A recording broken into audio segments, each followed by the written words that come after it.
Hi guys, welcome the Pakistani family. कैसे हैं आप सब? मेरा नाम आजाद है। मेरा नाम है। यार आज हम रिएक्ट करने वाले हैं भारत की 10 सबसे फास्टेस्ट ट्रेन 2024। अच्छा, 2024 में भारत की सबसे तेज ट्रेनें आखिर कौन कौन सी हैं? देखते हैं भाई, वॉच करेंगे तभी पता चलेगा। तो भाई वॉच करते हैं बिना किसी देरी की। वीडियो बहुत मजेदार होने वाला है भाई साहब। कौन कौन सी हैं तेज तरीन ट्रेनें? पता लगता है कि भाई उस देश की आखिर डेवलपमेंट कैसी है भाई, उसके अंदर ये जो ट्रेनें कितनी तेजी से भाग रही हैं।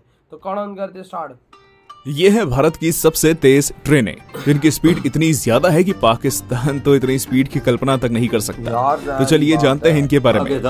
नंबर 10, हजरत निजामुद्दीन गरीब रथ। हजरत निजामुद्दीन बांद्रा गरीब रथ ट्रेन इंडियन रेलवेज के वेस्टर्न रेलवे जोन की अंडर बांद्रा टर्मिनस से हजरत निजामुद्दीन तक चलती है। इतना नहीं, ये ट्रेन गरीब रथ की कैटेगरी में आने वाली ट्रेन सबसे शानदार ट्रेन भी है। दोस्तों, इस ट्रेन को पहली बार सर्विस में 22 फरवरी 2007 में लाया गया था, यानी आज से करीब 17 साल पहले।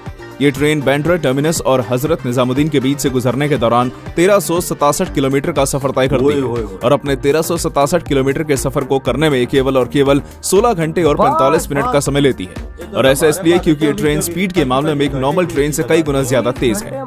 आप शायद जानकर आश्चर्य में पड़ जाएंगे कि ये ट्रेन 160 किलोमीटर प्रति घंटे की रफ्तार से चलने में सक्षम है, पर इसकी सुरक्षा के लिए इसे केवल 120 से 130 किलोमीटर प्रति घंटे की रफ्तार से चलाया जाता है। इस ट्रेन में AC 3 टियर और चेयर सीट बस है, पर इसकी लिमिटेड सीट्स के बाद भी इस ट्रेन में केटरिंग और बैगेज फैसिलिटीज की व्यवस्था भी है। Number 9, Mumbai central Ahmedabad. अब बात करते हैं अहमदाबाद मुंबई सेंट्रल तेजस एक्सप्रेस के बारे में, क्योंकि ये ट्रेन किसी साधारण ट्रेन से काफी ज्यादा शानदार है, फिर चाहे आप फैसिलिटीज में लें या फिर इसकी स्पीड में। ये ट्रेन अहमदाबाद से मुंबई तक चलने वाली फुली एयर कंडीशन ट्रेन है। ये ट्रेन पिछले 4 साल के अंदर ही सर्विस में आई है, जो हफ्ते में संडे को छोड़कर बाकी के 6 दिन चलती है। असल में एक डबल डेकर है जिसके चर्चे आज हर कोने में हो रहे हैं, और इसका कारण है इसकी स्पीड, क्योंकि ये ट्रेन स्पीड के मामले में हजरत निजामुद्दीन बांद्रा गरीब रथ के ही बराबर है, यानी इसकी मैक्सिमम स्पीड 130 किलोमीटर प्रति घंटा है, और वहीं एवरेजली इसकी स्पीड 70 से 75 किलोमीटर प्रति घंटा की है। ये ट्रेन मुंबई से वापी, सूरत, वडोदरा और आनंद से होते हुए 491 किलोमीटर का डिस्टेंस तय करने के बाद अहमदाबाद पहुंचती है, और इसको पूरा करने में केवल 6 घंटे 55 मिनट का समय लेती है। Number 8, Howrah Rajdhani express. Howrah Rajdhani express की बात करें तो ये मुंबई सेंट्रल अहमदाबाद हजरत निजामुद्दीन गरीब रथ दोनों से काफी ज्यादा पुरानी है, क्योंकि इस ट्रेन को 3 जुलाई साल 1993 में, यानी आज से करीब 30 साल पहले सर्विस में लाया गया था। ये ट्रेन वेस्ट बंगाल, झारखंड, बिहार, उत्तर प्रदेश और दिल्ली जैसी स्टेट्स को एक साथ जोड़कर बहुत बड़ा रोल अदा करती है, और हाल ही में इसे ईस्टर्न रेलवे के द्वारा ऑपरेट किया जा रहा है। ये ट्रेन अपने सफर में करीब 1531 किलोमीटर की डिस्टेंस तय करती है, जिसके दौरान ये करीब 9 स्टेशन पर रुकती है, पर इसके बावजूद भी ये ट्रेन अपने सफर को पूरा करने में 19 घंटे और 45 मिनट का समय लेती है। इस ट्रेन में फर्स्ट AC 2 टियर और AC 3 टियर के कोचेस होने के साथ वाईफाई फैसिलिटीज भी उपलब्ध हैं। अगर इसकी एवरेज स्पीड की बात करें तो इसकी एवरेज स्पीड 80 किलोमीटर प्रति घंटा है, और वहीं जब ये ट्रेन रफ्तार को पकड़ती है तो मैक्सिमम 130 किलोमीटर प्रति घंटे तक की स्पीड छू सकती है। Number 7, Sealdah Duronto express. Sealdah Duronto express एक प्रीमियर ट्रेन है जो कि इंडियन रेलवेज के द्वारा ईस्टर्न रेलवे जोन में चलाया जाता है। ये ट्रेन सियालदाह से बीकानेर के बीच चलती है, और इस दौरान ये वेस्ट बंगाल, झारखंड, उत्तर प्रदेश, दिल्ली और हरियाणा से होते हुए करीब 10 स्टॉप के बाद राजस्थान के बीकानेर में 1921 किलोमीटर के डिस्टेंस तय करते हुए पहुंचती है। ये इस किलोमीटर के सफर को तय करने में 25 घंटे का समय लेती है, और इसी कारण ये ट्रेन हफ्ते में केवल 4 बार चलती है। दुरंतो एक्सप्रेस को पहली बार सर्विस में 18 सितंबर 2009 में लाया गया था, और इसका सफर लंबा होने के कारण इसे AC first class, 2 tier, 3 tier के साथ ही लॉन्च किया गया, यानी इस ट्रेन में सिर्फ और सिर्फ स्लीपिंग अरेंजमेंट है, जबकि सीटिंग अरेंजमेंट की कोई व्यवस्था नहीं है। अब अगर इसकी स्पीड के ऊपर नजर डालें तो इसकी मैक्सिमम स्पीड 140 किलोमीटर प्रति घंटा है, और वहीं एवरेज स्पीड 77 किलोमीटर प्रति घंटा। नंबर 6, कानपुर शताब्दी। सियालदाह दुरंतो एक्सप्रेस के बाद बात करते हैं इससे भी तेज और ज्यादा फैसिलिटीज वाली ट्रेन, यानी कानपुर शताब्दी, या कहें तो कानपुर न्यू दिल्ली शताब्दी एक्सप्रेस। एक शताब्दी ट्रेन है जो कानपुर से न्यू दिल्ली को सीधा कनेक्ट करती है। इसकी टोटल डिस्टेंस 440 किलोमीटर होती है, और ये उसे पूरा करने से केवल 4 घंटे 55 मिनट का समय लेती है, और ये इतने कम समय में इतना ज्यादा सफर अपनी स्पीड के कारण तय करती है। आप जानकर चौंक जाएंगे कि ट्रेन जब अपनी मैक्सिमम स्पीड को टच करती है तो 140 किलोमीटर प्रति घंटे की स्पीड से चलती है और वहीं इसकी मैक्सिमम स्पीड भी 90 किलोमीटर प्रति घंटे की है और केवल 3 स्टॉप पर रुकती है। इस ट्रेन को आप एक सेमी लग्जरी ट्रेन भी बोल सकते हैं क्योंकि एक तो इस ट्रेन की स्पीड काफी ज्यादा है और वहीं दूसरी इसमें ई केटरिंग और लार्ज विंडोज जैसी फैसिलिटीज भी हैं। आपको बता दें कि ये ट्रेन केवल 400 किलोमीटर का ही सफर तय करती है जिस कारण से इसमें केवल एग्जीक्यूटिव चेयर कार और एसी चेयर कार है।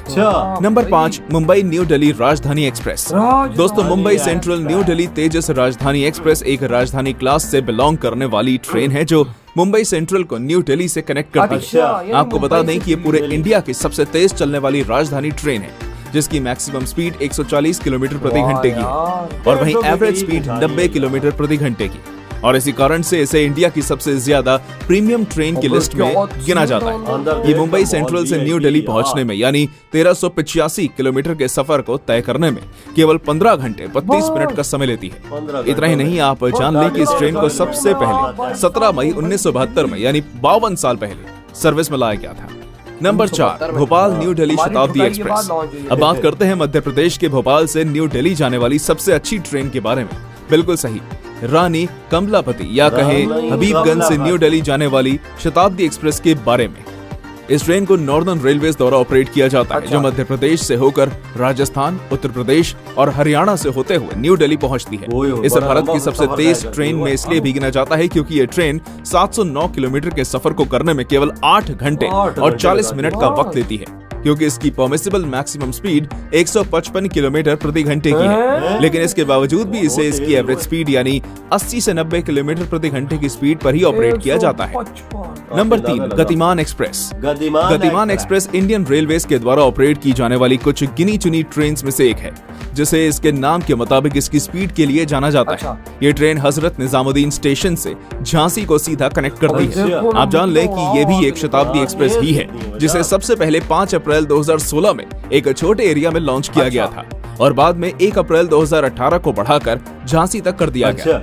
आज ये ट्रेन 403 किलोमीटर की स्पीड को केवल 4 घंटे 25 मिनट में ही कवर कर लेती है और ऐसा इसलिए क्योंकि इसकी मैक्सिमम स्पीड 160 किलोमीटर प्रति घंटे की है और एवरेजली 91 किलोमीटर प्रति घंटे की स्पीड से चलती है। नंबर 2, तेजस एक्सप्रेस। गतिमान एक्सप्रेस के बाद अब बात करते हैं उससे भी तेज गति वाली इंडियन ट्रेन तेजस एक्सप्रेस के बारे में जो कि एक semi high speed fully air condition train है और इसे आज से 7 साल पहले 24 मई 2017 को सर्विस में लाया गया था। ये ट्रेन भारत की 3 सेमी हाई स्पीड ट्रेन में से एक है और इसे आप एक फ्यूचर कॉन्सेप्चुअल ट्रेन भी कह सकते हैं क्योंकि इस ट्रेन में चाय और कॉफी के लिए वेंडिंग मशीन है, ऑन बोर्डिंग केटरिंग है, लोकल क्विजीन है, वहीं एंटरटेनमेंट के लिए मैगजीन, इलेक्ट्रिक आउटलेट और वाईफाई भी है। साथ ही इसके ऑटोमेटिक डोर्स इसकी सुंदरता में और भी 4 चांद लगाते हैं। पर अब जो आप जानने वाले हैं उसे सुनने के बाद आप शॉक हो जाएंगे। दरअसल तेजस एक्सप्रेस की मैक्सिमम स्पीड 162 किलोमीटर प्रति घंटा है जिससे आप इस बात का अंदाजा लगा सकते हैं कि आखिर क्यों इस ट्रेन को भारत की 3 सबसे तेज ट्रेन में से एक गिना जाता है। Number 1, Vande Bharat express.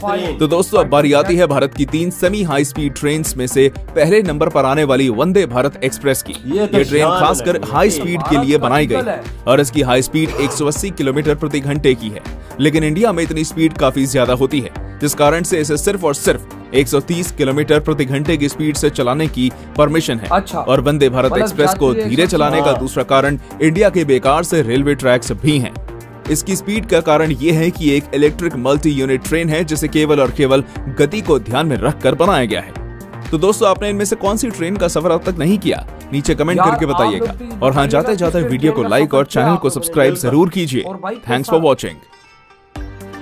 इधर हुई है वीडियो खत्म। क्या तेज रेले हो यार, मजा ही वाकया आ गया। कितनी तेज है वो यार, 130 140 से कम स्पीड किसी की है ही नहीं। मैं वही सोच रहा था कि भाई साहब 130 तो वहां पर मतलब नॉर्मल है, नॉर्मल यार। भाई हमारा अगर 1300 किलोमीटर का हमारे इस्लामाबाद से कराची का डिस्टेंस है तो भाई साहब 30 घंटे नॉर्मल है। जो 3-4 घंटे लेट होती है उसको तुम 34-35 घंटे हो जाते, वो इतने हो जाते। और तुम लोगों की ट्रेनें तो मैं भाई इतना ही सफर करके तुम्हें 14 घंटों में 14.5 घंटों में पहुंचा रही है यार। और क्या चाहिए, और क्या चाहिए भाई साहब। इतनी तेज भारत के अंदर इस टाइम ट्रेनें दौड़ रही हैं यार। कितनी है वजाद, वाईफाई है अंदर, सहूलतें कितनी दी हैं अंदर तो काफी दे रहे हैं, वो काफी की मशीन लगी हुई है भाई हमारी ट्रेन में इस तरह की फैसिलिटीज नहीं है। हमारे यहाँ तो इस तरह की ट्रेनें नहीं है यार। भाई साहब हमारे ट्रेनों में अगर वॉशरूम में जाओ तो उधर तो लोटा नहीं होता, वो भी उठा के ले जाते नहीं यार। बाद बोतल को आधे से काट के लोटे बनाए होते हैं लोगों ने। हाँ बिल्कुल बनाए होते हैं, हर बंदा अपना अपना लोटा वो बोतल यूज करता कि है भाई यार। बोतल आधे से काट के। हमारे यहाँ ये सिस्टम, और वहां पर देखो लग्जरीनेस तो एक अलग, लेकिन ऊपर से स्पीडें देखो 130, 140, 150, 160। भाई ये तो नॉर्मल पे भगा रहे हैं। वजह क्या गाड़ियां तेजस को देख ले हो यार, तेजस तेजस में क्या है अबे भाई 160 पे भगाते हैं। 160 पे गतिमान एक्सप्रेस देख ले उनकी यार। यार 150 पे उसको भी भगा रहे हैं। देखो 30-35 साल विच पुरानी भी है, पर उन्होंने कैसी उनको रखा हुआ है, उनकी कैसी उन्होंने मेंटेनेंस की हुई है कि भाई आज वो 150 पे भागती हैं। आप अंदाजा लगा। और हमारे यहाँ भाई साहब अगर 10 साल पुरानी ट्रेन हो जाए तो साला वो 80 से ऊपर जाती है यार। हमारे तो रेलवे स्टेशन भी पानी में डूब जाते नहीं, चुप ये बात आपने सही बोली है यार। मैं हैरान इधर हुआ कि वो एक था आई थिंक 2500 किलोमीटर था वो टोटल, वो वाली ट्रेन 10 स्टेशनों पे रुकता बिल्कुल नॉन स्टॉप चलती है। जिधर बड़े स्टेशन पे रोके तो रोके, नहीं तो वो चलती रहती है। यार मैं उधर हैरान हुआ। और भाई साहब वो भी आई थिंक 24 घंटों में बिल्कुल सफर तय करती है। 24 घंटों में वो पहुंचा रही है, मतलब 2000 किलोमीटर का फासला। वही ना, 100 किलोमीटर पर आवर की एवरेज स्पीड वो मार रही है। आप अंदाजा लगा जो भाई साहब वो 150 मारती है वो तो छोड़ ही दो आप। बिल्कुल। और अगर बात की जाए इंडिया की शान, इंडिया की यान वंदे भारत एक्सप्रेस, उसका तो लेवल ही अलग है। मेड इन इंडिया, सारी इंडिया नहीं बनाई है, पर वंदे भारत जो लेवल ही अलग है। उसने इंडिया की रेलवे को बिल्कुल चेंज कर दिया। उसने इंडियन रेलवे का मतलब ही चेंज कर दिया। अब इंडियन रेलवे नहीं, अब इंडियन जहाज उसको पूरे। ये बात बिल्कुल 180 यार, नॉर्मल स्पीड उसकी 80 है, पर चला रहे 130 140 पे। क्योंकि भाई साहब वही बात है ना, अभी फिलहाल वो सिस्टम तो इतना आया नहीं हुआ ना। इंडिया भी अपग्रेड कर रहा है। बिल्कुल। जब इंडिया को लगेगा कि हाँ अब हमारे ट्रैक्स 180 सपोर्ट मारते हैं सपोर्ट, लेकिन फिर भी इंडिया करता है कि भाई साहब नहीं इतनी तेज स्पीड नहीं फिलहाल मार यार। 180 बहुत स्पीड हो जाती है ना, एक गोली होती है। 130 पे गोली होती है तो 180 पे पहुंचे फिर क्या होगा। वही तो भाई साहब, लेकिन भारत ने जो ये स्पीडें छुई हैं ये अपने दम पे छुई। बिल्कुल। और आज हम पाकिस्तानी 75 साल हो गए, साला 100 से ऊपर कोई ट्रेन हमारी नहीं यार बड़ी बात है कि इलेक्ट्रिक है सारी, सबसे बड़ी बात है इलेक्ट्रिक। डीजल का नामो निशान नहीं। और हमारे यहाँ बिजली आती नहीं है तो इलेक्ट्रिक कहाँ से करेंगे। बिजली पूरी इधर हम नहीं, घरों को नहीं दे सकते तो ट्रेनों को कौन देगा। वही तो यार आपकी क्या थॉट है भाई साहब इस वीडियो के बारे में, जो भारत में इतनी तेज ट्रेनें चल रही हैं और आप लोगों ने किस ट्रेन पर ट्रैवल किया है, लाजमी बताइएगा। इधर ही वीडियो तुम करते